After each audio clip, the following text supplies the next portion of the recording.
चुनाव को लेकर कांग्रेस ने शुरू की तैयारी। गिरजा मोड़ स्थित कांग्रेस कार्यालय में एक बैठक किया गया। इस बैठक में आसनसोल उत्तर, आसनसोल दक्षिण, हीरापुर ब्लॉक और कुल्टी इलाकों में कांग्रेस नेतृत्व को लेकर बैठक की गई। इस बैठक में कांग्रेस पार्षद SM मुस्तफा, शाह आलम, प्रसेनजीत पोईतांडी, चंडी बनर्जी, शाहिना परवीन सहित बड़े कांग्रेस नेता उपस्थित थे।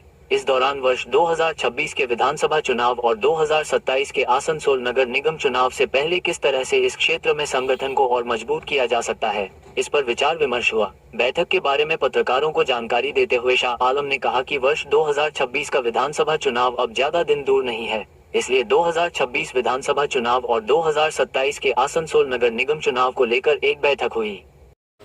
আমরা আজকে কুলটি আসানসোল দক্ষিণে হীরাপুর ব্লক, আসানসোল উত্তর জামুরিয়া এবং আসানসোল দক্ষিণ, এই চার পাঁচটা এলাকার নেতৃত্ব স্থানীয় যারা আছে, যারা নিজের নিজের এলাকায় মানুষের ইস্যু নিয়ে কিছু কাজ করার চেষ্টা করি, আমরা আজকে এখানে একত্রিত হয়েছি।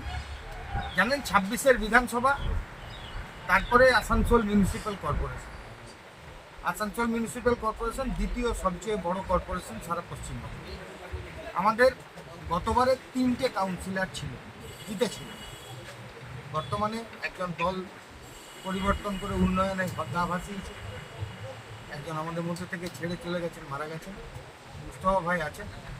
আমরা চেষ্টা করছি 26-এর বিধানসভায় নিজের নিজের এলাকাকে মজবুত করে 26-এর বিধানসভাকে বেস বানিয়ে আমরা 27-এর কর্পোরেশনের জন্য এখন থেকে মাঠে নামা, 26-এ দল যা নির্দেশ দেবে আমরা সেই মতো তো কাজ করবই।